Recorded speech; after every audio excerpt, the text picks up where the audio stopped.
Ok, ah, bienvenidos, gracias a Dios por la tercera noche de las 4 noches que estamos dando, perdón, este curso breve sobre profecía bíblica.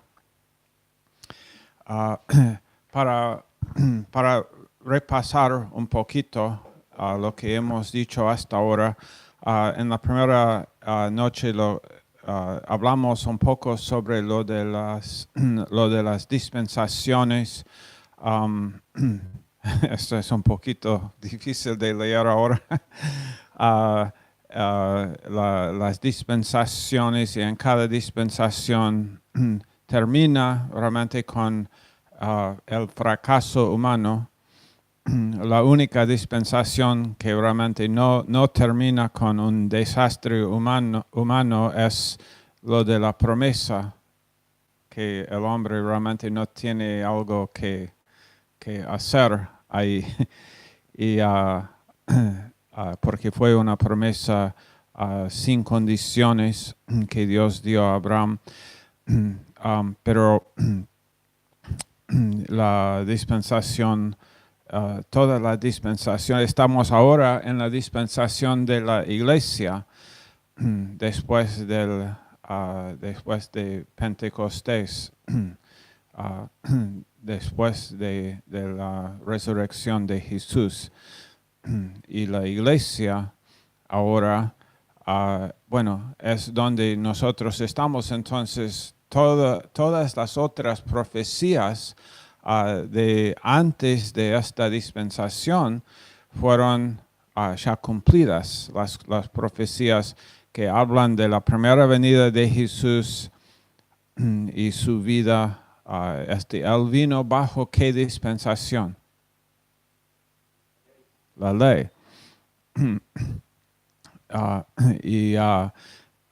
Y después Jesús fue a la cruz, pagó por los pecados, y entonces lo de los sacrificios y toda la profecía acerca de su primera venida fue cumplida.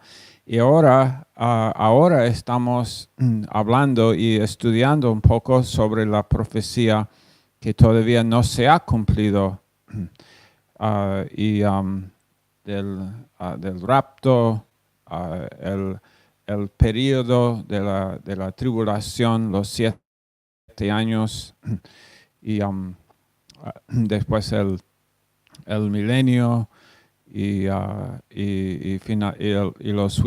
juicio final, el gran trono blanco. También, hay muchas cosas que suceden durante la tribulación y muchas cosas también que podríamos decir sobre lo del milenio, pero vamos a hablar un poquito más.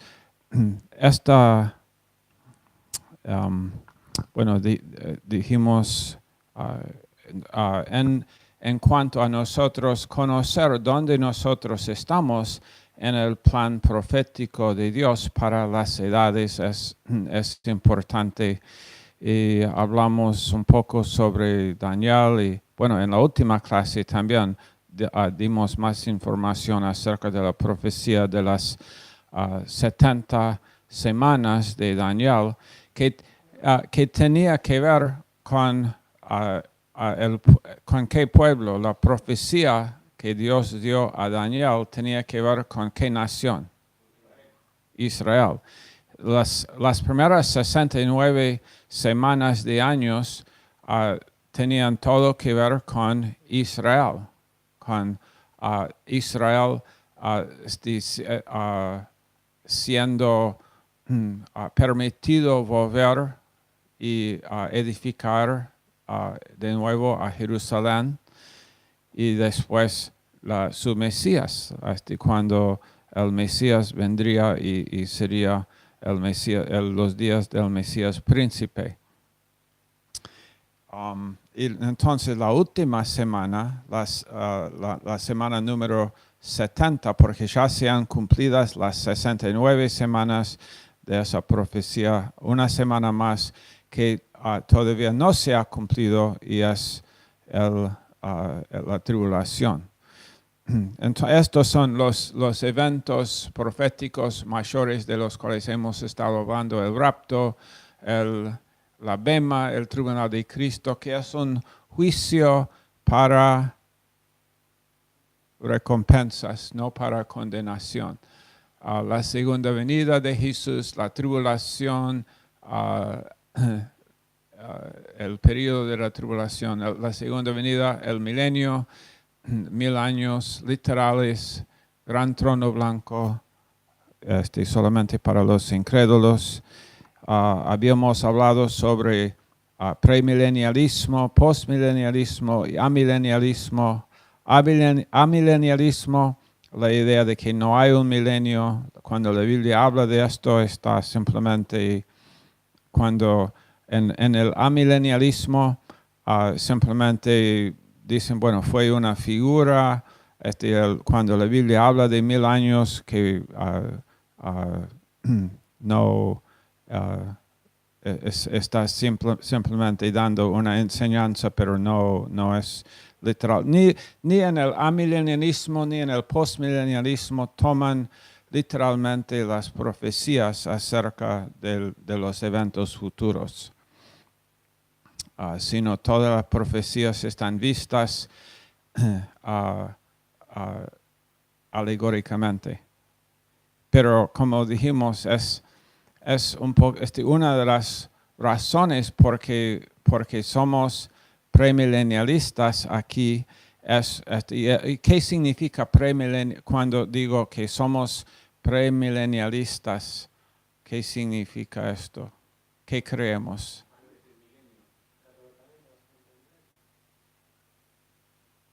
Que la segunda, el milenialismo tiene que ver con la segunda venida y el milenio. Segunda venida y milenio. Premilenialismo es la creencia de que la segunda venida del Mesías, de Jesús, es o antes del milenio. Okay. No el milenio antes de la segunda venida, sino la segunda venida antes del milenio.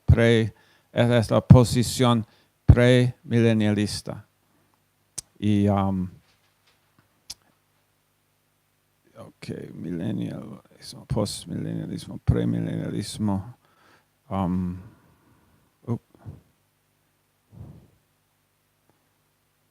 Esto ya cubrimos. Ok, sí, el milenio tiene que ver con el milenio, post, amilenialismo tiene que ver con la relación en tiempo, la relación entre el milenio y la segunda venida de Jesús. Cuando hablamos y decimos que nosotros somos pre-tribulación, tenemos la posición pre-tribulación, estamos hablando de la tribulación y el rapto. Hay tres posiciones para el milenio, pero estos no son sinónimos, son totalmente distintas. Que el decimos somos pretribulacionistas, o no sé si así se puede decir, que eso significa que creemos que el rapto es antes de la tribulación. Cuando hablamos de pretribulación, medio de la tribulación, post-tribulación, estamos hablando del rapto. Esos son los dos eventos, el rapto y la tribulación. Post y amilenialismo tienen que ver con el milenio y la segunda venida. Dos cosas muy distintas aquí que allá. Okay.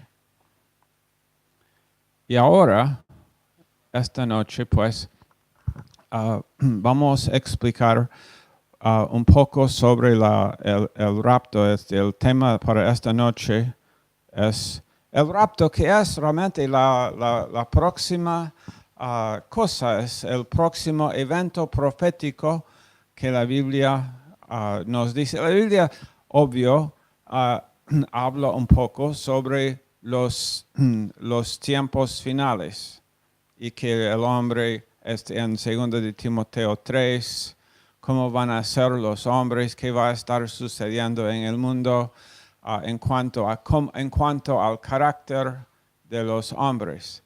Pero no hay una señal que tiene que suceder antes del rapto. No es que no puede haber señales, es que no tiene que haber señales. Me explico la diferencia, ¿no? No, Dios puede, si Dios quiere dar señales e indicaciones, Él puede, ¿no? Dios no está confinado por nuestra doctrina. Eso es claro, ¿no? Nosotros, porque esto demasiadas veces denominaciones dicen cosas que Dios no puede hacer. Y Dios está ahí en el cielo diciendo, bueno, aparentemente yo no puedo hacer lo que yo quisiera hacer porque en la iglesia Pastor Collins dijo que yo no puedo. Creo que Dios haría algo específicamente para probar que yo estoy equivocado. Entonces, pero cuando decimos en cuanto a señales antes del rapto, el rapto es el próximo evento profético que estamos esperando. Y qué cosa, ¿no? Qué evento para esperar. El rapto, la venida, no es la segunda venida. El rapto es Jesús viene en las nubes, en el aire. Él no llega a la tierra aparentemente, sino dice que viene en las nubes, en el aire, y nos va a llamar y nosotros vamos a subir a Él.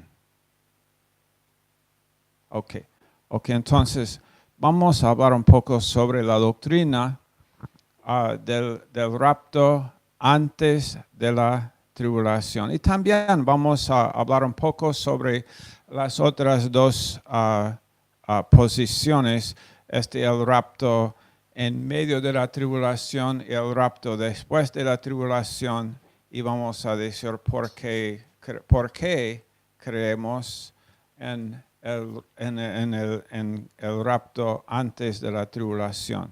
Y vamos a dar escrituras para explicar nuestra posición. Ok, la doctrina del rapto antes de la tribulación. La iglesia, la iglesia será la novia del Señor Jesús y va a estar llevado para estar con Él en el aire. Y esto puede suceder en cualquier momento sin advertencia, sin señales como necesarias para que acontezca. Todos aquellos quienes han confiado en Jesucristo como su Salvador y creen en su corazón que Dios le ha levantado de los muertos, esto es la condición para salvación, creer en el Señor, quién es Él y que Dios le ha levantado de los muertos. Eso es la forma, la condición bíblica para salvación, confianza en Jesús, fe en Jesús, en otras palabras, en quién es Él y lo que Él hizo, fe en su persona y en su obra. Serán, y todos los vivos, obviamente los que han muerto en Cristo, también van, ellos, su espíritu ya está con Dios, Pablo nos explicó esto, estar ausente del cuerpo es estar presente con el Señor. Entonces, no creemos que las almas de las personas están flotando por aquí, o que las almas están, o el espíritu está con su cuerpo en la tumba, sino que están presentes con el Señor, pero su cuerpo va a resucitar. El cuerpo de todo aquel quien es parte de la iglesia, su cuerpo va a resucitar y estar con él, reunido. En cuanto a los que han muerto, reunido con su espíritu, y tendremos todos cuerpos diferentes, cuerpos glorificados, y seremos la novia del Señor. Seremos cambiados. Esto podemos leer primero 2 versos aquí, o dos porciones. Primera de Corintios 15. Primera de Corintios 15, verso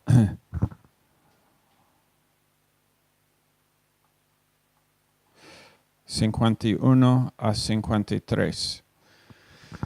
Y aquí os digo un misterio: no todos dormiremos, pero todos seremos transformados en un momento, en un abrir y cerrar de ojos, a la final trompeta, porque se tocará la trompeta y los muertos serán resucitados incorruptibles y nosotros seremos transformados. Perdón. Una de las razones que yo creo en el rapto de todos los creyentes, y no creemos en el rapto parcial. El rapto parcial para mí es una de las doctrinas peores que puede suceder en el cristianismo. Porque la idea del rapto parcial es, ok, vos sos hijo por gracia, por medio de la fe, no sos hijo por tu comportamiento. Todos los creyentes estamos de acuerdo con eso. Pienso que es obvio, ¿no? La Biblia lo dice muy claramente, que no somos salvos por obras, sino salvos por gracia, por medio de la fe. Entonces, y si somos salvos, entonces hijos de Dios, no porque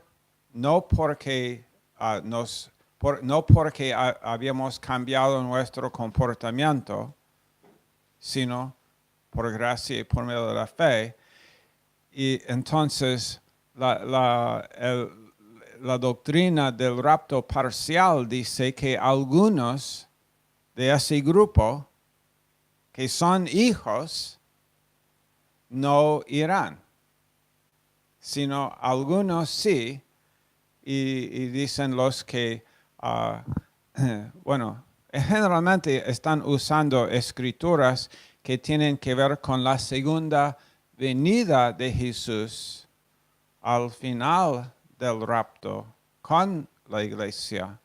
Y están usando esas escrituras, pensando que esas escrituras hacen referencia al rapto, cuando no hacen referencia al rapto. Y dicen, y que la idea es que si no estás listo como hijo para sos hijo, pero estás haciendo algo que no debes estar haciendo, entonces Jesús no te va a llevar. Esa es la idea del rapto parcial. Jesús solamente va a llevar a los que están haciendo perfectamente, supongo, o casi perfectamente. No sé dónde dibujan la línea, ¿no? ¿Dónde está la línea entre los que van y los que no van? ¿Cuán fiel tiene que ser uno? Pero una de las cosas que destruye esa doctrina es el hecho de que todos los que han muerto en Cristo están ahí. Me explico, ¿no? Todos ellos, nadie discute esto. Nadie discute que todos los cristianos que han muerto, su cuerpo estará resucitado. Ellos no pueden estar haciendo algo equivocado ahora. Han muerto y todos ellos irán, pero solamente algunos de los cristianos, en otras palabras, los que han confiado en Cristo por los últimos 2000 años y han muerto, 100% de ellos, sus cuerpos se resucitan, pero 50% de los cristianos que viven ahora, sus cuerpos se resucitan y los otros, aunque seguramente algunos de los otros que habían muerto, tal vez no eran, bueno, nadie realmente. ¿Quién está, como decimos, no? ¿Quién es el discípulo que debe ser? ¿Quién es el discípulo perfecto? Y si no somos discípulos perfectos, entonces somos imperfectos. Y entonces es solamente la cuestión de un grado de diferencia entre cuán imperfectos somos y quién irá. Todos irán. Esto es la enseñanza. Todos los hijos de Dios. Eso es lo que dice aquí.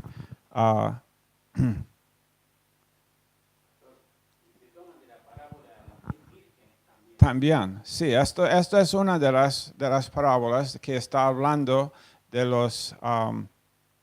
de la segunda venida, aunque ciertamente podemos ver una aplicación en cuanto a ser diligentes. Hay aplicaciones que secundarias que podemos hacer de esas profecías y mencionar que, bueno, obviamente nuestra diligencia es importante. Hace una diferencia en nuestras vidas. Hace una gran diferencia en nuestras vidas ahora, aquí nuestra efectividad, y va a ser una diferencia en cuanto al tribunal de Cristo, la silla bema, en la cual estaremos juzgados, pero nuestras obras siendo juzgadas para recompensas. Ok, pero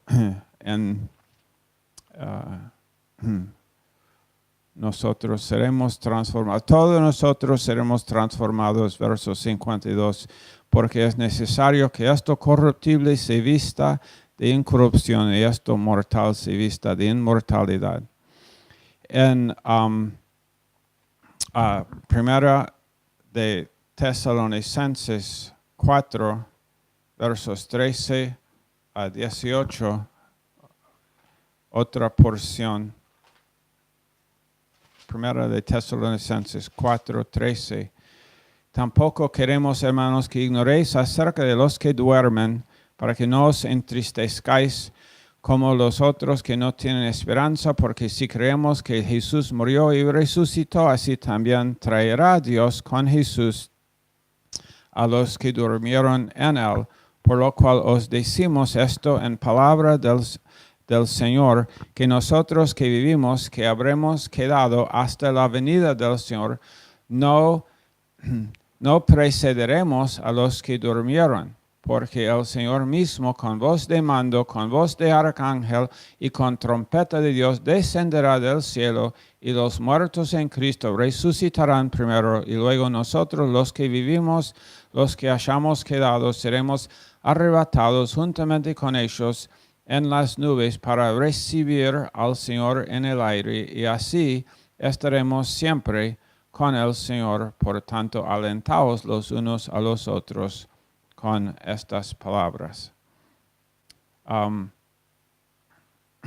la última clase mencionamos que en la profecía de Daniel, en Daniel 9, la semana número 70, revela la gran tribulación que sucede después del rapto.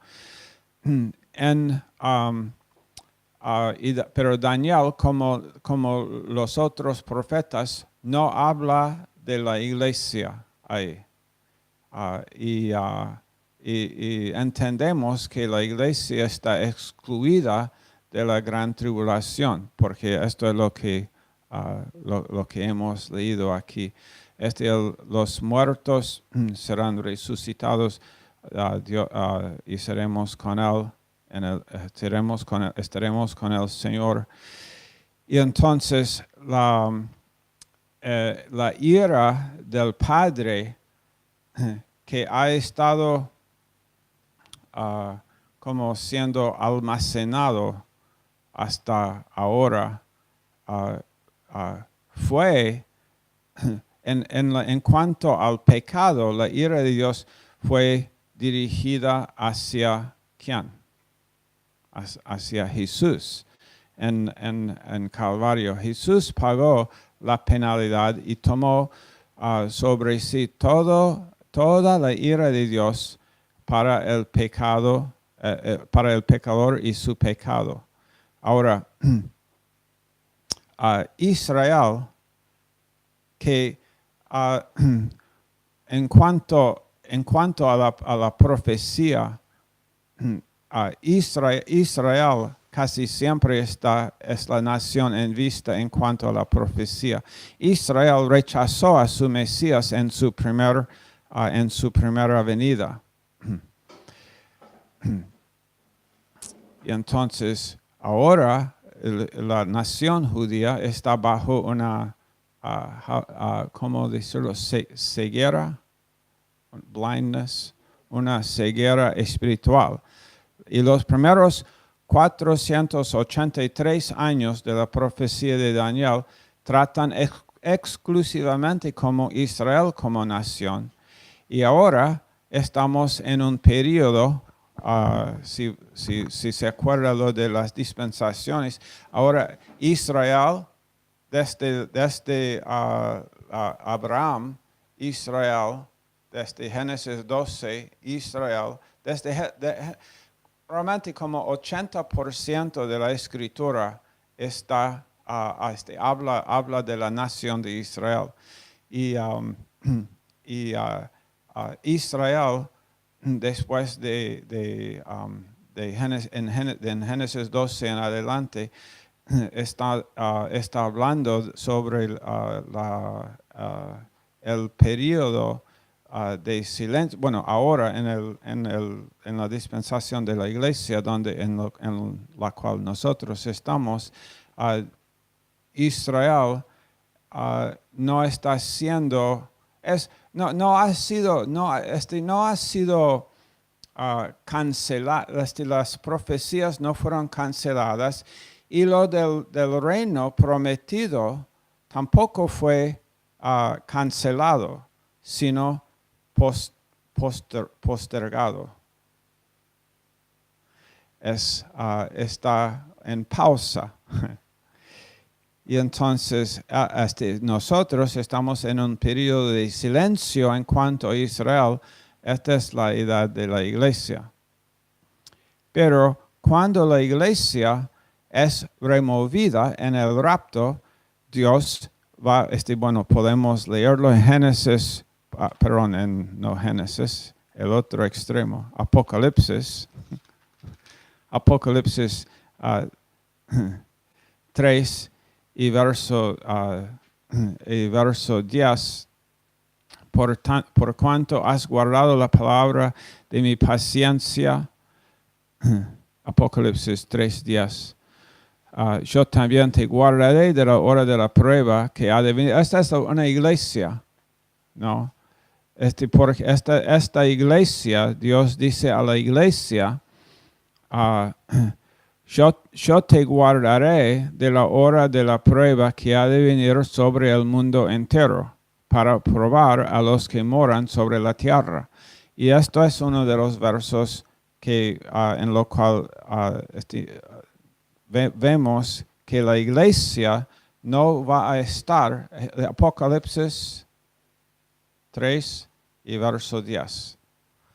La iglesia no va a estar aquí. Dice, te guardaré de la hora de la prueba que ha de venir sobre el mundo entero para probar a los que moran sobre la tierra.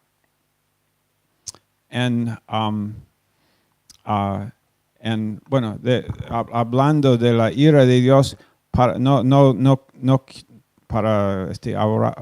ahorrar tiempo, no voy a mencionar no voy a leer los versos, pero debo por lo menos escribirlos aquí para ustedes. Jeremías 25, versos 32 y 33. Isaías 26, verso 21. Segunda, podemos leer tal vez este último, segunda de Tesalonicenses 2, versos 11 y 12. Ahí podemos ir. Segunda de Tesalonicenses 2, 11. Por esto, Dios les envía un poder engañoso para que crean la mentira, a fin de que sean condenados todos los que no creyeron a la verdad, sino que se complacieron en la justicia. Eso tiene que ver con el periodo y la ira de Dios que va a estar derramada sobre la tierra. La ira de Dios, juicio de Dios sobre... ¿Y por qué? ¿Por qué viene la ira de Dios? Bueno, es la injusticia. Dios es santo y Dios odia cualquier injusticia. Pero esa gente que está aquí durante la tribulación, en el momento que la iglesia es llevada, entonces todo aquel que no es llevada, está aquí. ¿Por qué? Porque no recibió la salvación por fe. Porque no creyeron en Jesús. Y punto. No por sus acciones, no porque hicieron esto o el otro, o que no hicieron algo, simplemente porque no confiaron en Jesús. Entonces, la tribulación comienza. Vamos a dar una definición ahora a este periodo.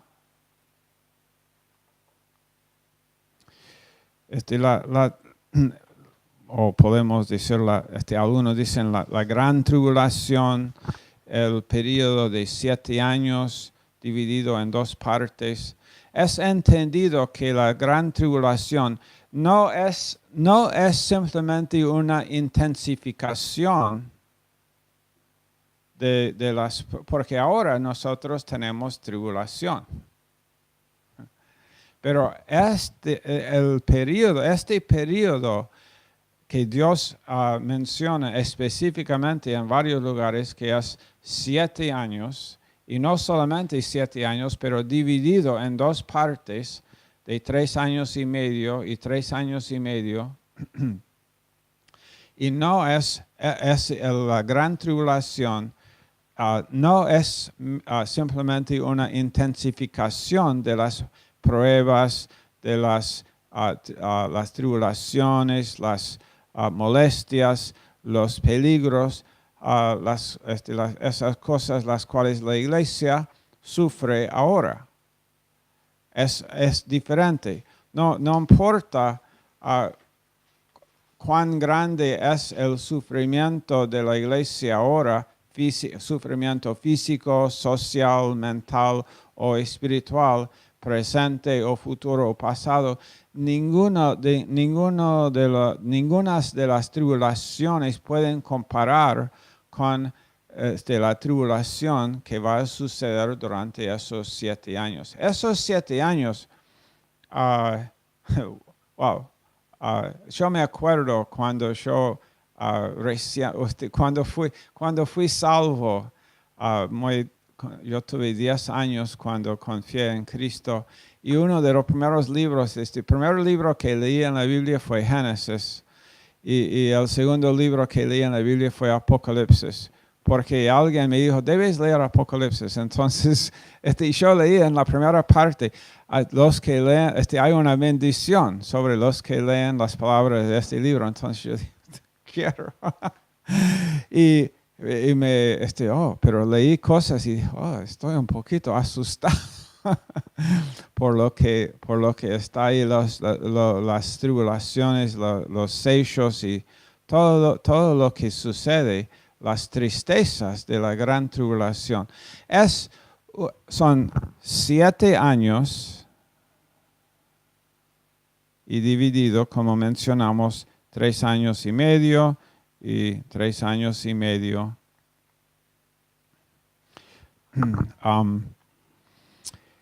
Es un tiempo de juicio tremendo, coincide con la semana número 70 de la profecía de Daniel, la última semana de años de Daniel 9. Es parte, la Biblia habla del día del Señor. El día del Señor es, bueno, a veces el día del Señor puede hacer referencia a la segunda venida, a ese mismo evento, pero está usado también para hablar de todo el tiempo entre el rapto y la segunda venida. Es parte del día del Señor y hace referencia. O a veces la Biblia dice aquel día o el gran día también. Vamos a leer unos versos. Isaías 2. Okay. Isaías 2 y verso 12. Porque día de Yahvé de los ejércitos vendrá sobre todo soberbio y altivo, sobre todo enaltecido y será abatido. Wow. Okay. Tal vez no voy a leer todos esos versos, hay un montón, pero los escribo aquí para que ustedes tomen nota. Isaías 2:12, Isaías 13, versos 6 a 9, Ezequiel 13:5 y también 30, verso 3. En capítulo 13, verso 5 y capítulo 30, verso 3 de Ezequiel. Joel 1:15, 2:11, 2:31, 3:14, Amós 5:18, Abdías verso 15, Sofonías perdón 1:14, Zacarías 14:1,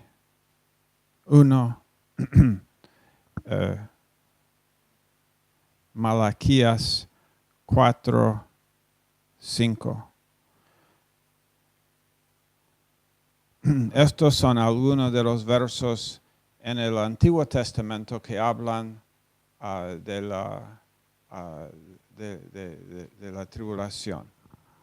de la gran tribulación. ¿Lo tienen esto? ¿Lo tienen copiados o necesitan un momento más? Ajá.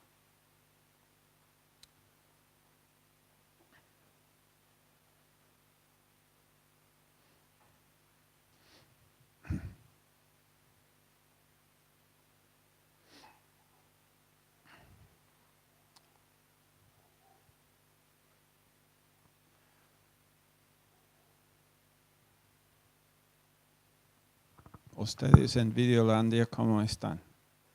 No escucho nada de ustedes nunca. Tienen que por lo menos enviarnos un mensaje de vez en cuando. Ok. En el Nuevo Testamento, vamos. En el Nuevo Testamento, esos versos, Hechos 2:20. Primera de Tesalonicenses 5:2, segunda de Tesalonicenses 2:2, segunda de Pedro 3:10, Mateo 13:21, Juan 16:33, Hechos 14:22, Romanos 2:9, Apocalipsis 2:10 y ok, ya.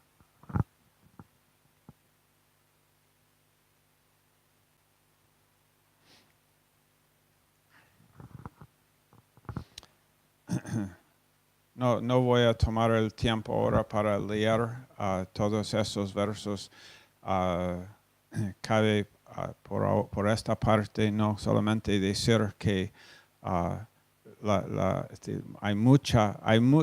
Biblia, algo como 25%, es interesante, 25% de las escrituras fueron proféticas cuando fueron escritas. Una cuarta parte de este libro fue profecía cuando fue escrito. Ahora, algunas de esas profecías ya han sido cumplidas, pero hay otras que todavía no. Entonces, decir que, bueno, no queremos estudiar profecía no es una idea legítima, ¿no? Porque 25%, una cuarta parte de la Biblia fue profecía. Ok.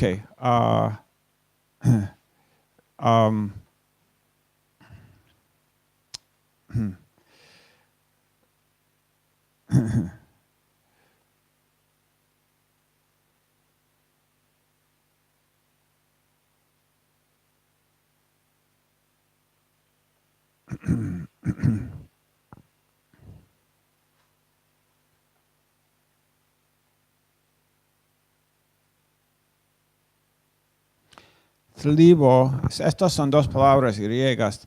Tlibo, T-H-L-I-B-O, y thlipsis, T-H-L-I-P-S-I-S.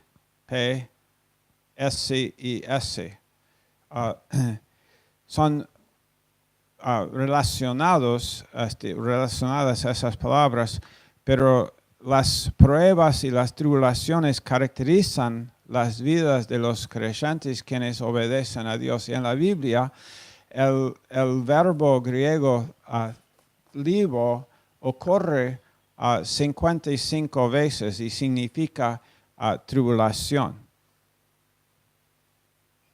Ahora, el sustantivo thlipsis ocurre solamente 3 veces y específicamente hace referencia a ese tiempo especial de la gran tribulación.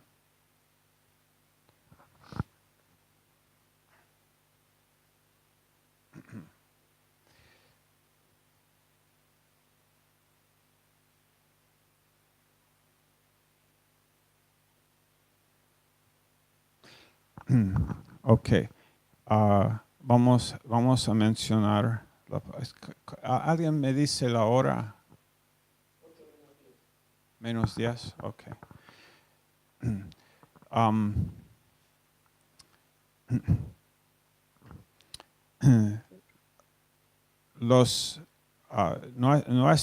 Nuestra posición es, y creemos que esto es lo que la Biblia enseña, es que el creyente no va a estar en ninguna parte de ese periodo eclipsis de la gran tribulación. y podemos mencionar 3 razones aquí. Cada creyente es perfectamente justificado.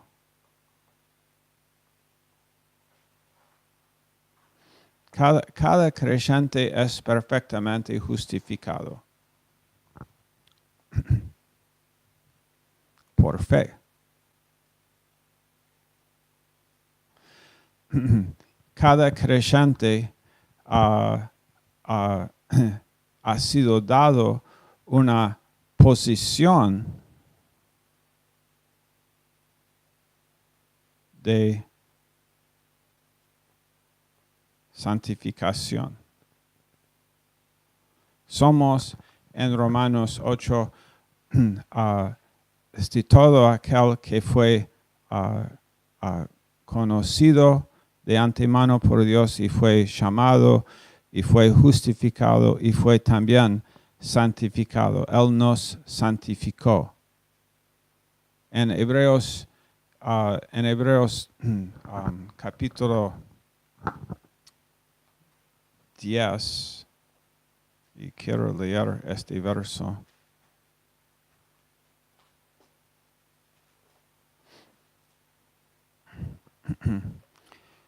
Hebreos 10 y verso 14, porque con una sola ofrenda, hablando de Jesús, hizo perfectos para siempre a los santificados.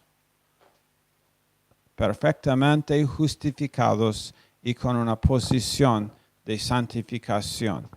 Y también cada creyente es declarado estar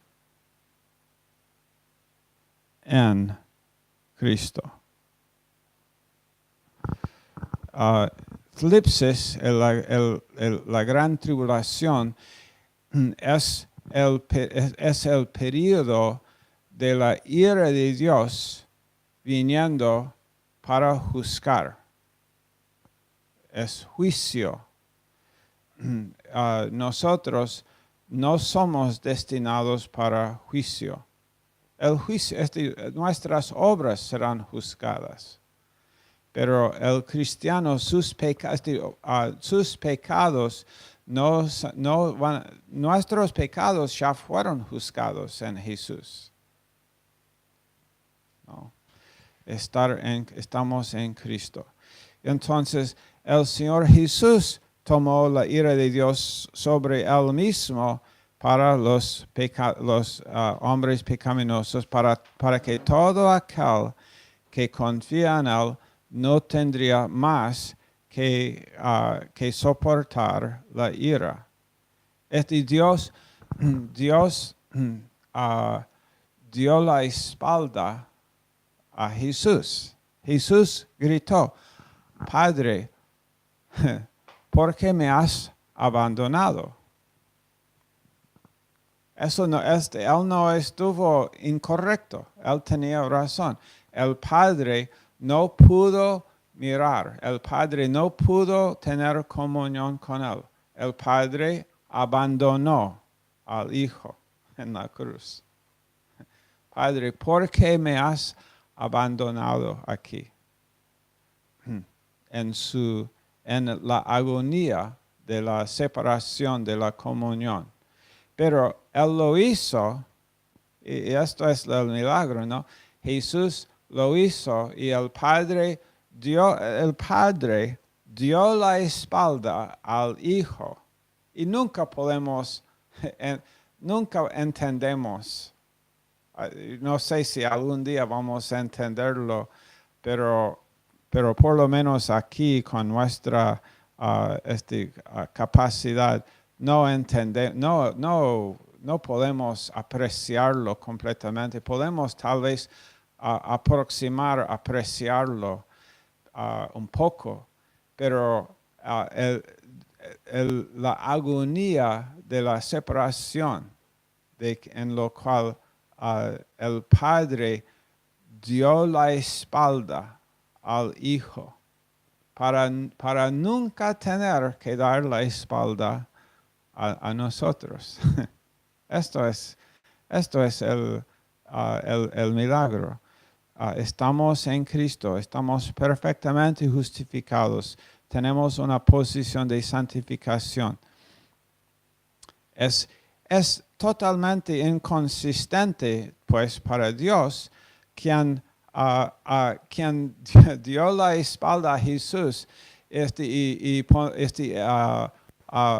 vertir su ira en Jesús y después también vertirlo de nuevo en aquellos quienes han confiado en Jesús. Estamos en Jesús y Jesús tomó la ira de Dios y entonces nosotros no estamos destinados para ira. Jesús terminó su obra y Dios derramó su ira en su Hijo precioso y ahora y aún en lo del rapto decir que la iglesia toda la iglesia o aún una parte de la iglesia va a tener que soportar la ira de Dios. Es realmente una doctrina muy equivocada para mí, ¿no? Por lo menos. Aún decir que la iglesia, una pequeña parte de la iglesia va a tener que soportar. Y como hemos dicho, ninguno de los que han muerto en Cristo, ninguno de los millones y millones y millones de santos quienes han muerto van a tener que soportar estos 7 años, pero decir que algunos de los más débiles de los santos hoy, que si Jesús vuelve en el rapto, que Él los va a dejar. Él no los va a dejar. No va a dejar a ninguna parte, sí. Pienso que si hay gente que se convirtió el día anterior a venir el Señor, no ha sido lo suficientemente transformado para que justifique que lo lleve, ¿no? En esa lógica se quedaría, porque recién convertido y no tiene un proceso de madurez o de vida en esa doctrina equivocada, ¿no? Que va a ser parcial el rapto y que van a ir los que estén como fuertes en el Señor. Si una persona se convirtió el día anterior, ¿cómo va a estar fuerte si recién nació? Entonces casi su vida da testimonio de una vida perdida, una vida muerta en delito y pecado. Entonces se tendría que quedar y sería muy injusto, porque esa persona, como el preso que estaba colgado con Cristo, se fue directamente arriba. No, claro, ninguno de los que están en Cristo van a tener que soportar, porque Jesús ya pagó es porque somos justificados. Estamos en Cristo. Cristo tomó la ira de Dios. La ira de Dios en Filipsis, en la gran tribulación, no van a aparecer ahí ninguno de los que están en Cristo. Este otro verso es 1 de Tesalonicenses 5:9. ¿No? Dios, esto es el verso, Dios no nos ha destinado para ira. Creo que así se lee, ¿no? Primera de Tesalonicenses 5:9. Porque no nos ha puesto Dios para ira, sino para alcanzar salvación por medio de nuestro Señor Jesucristo. Primera de Tesalonicenses 5:9. Y ya hemos leído Apocalipsis 3:10. Y también Romanos 5 y verso 9. Puesto que ya que hemos sido justificados por su sangre, cuanto más seremos salvos de la ira de Dios por medio de él. Romanos 5 y verso 9.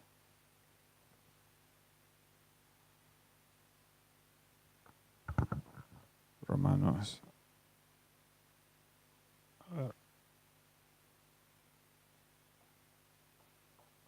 Voy a escribir Romanos 5:9, Isaías 43, 25, Isaías 44, verso 22, Miqueas 7 y verso 18.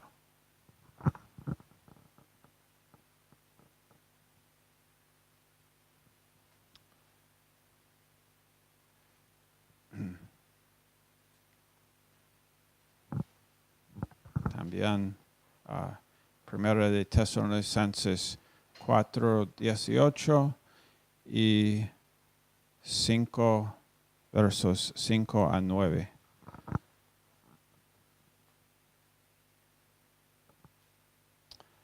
Ok, ahora vamos a tomar un receso y cuando volvemos vamos a hablar de las características de la tribulación. Características y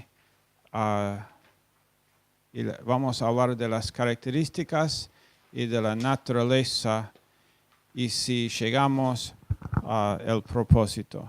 Vamos a mencionarlo aquí. En cuanto a la tribulación, sus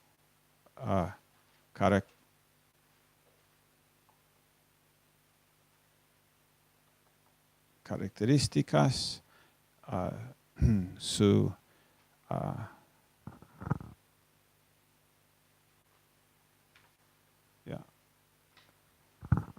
naturaleza y su propósito.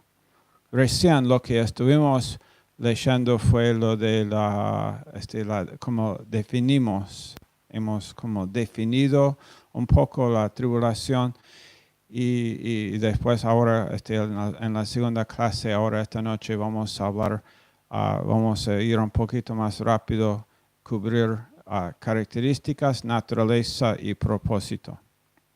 ¿Ok?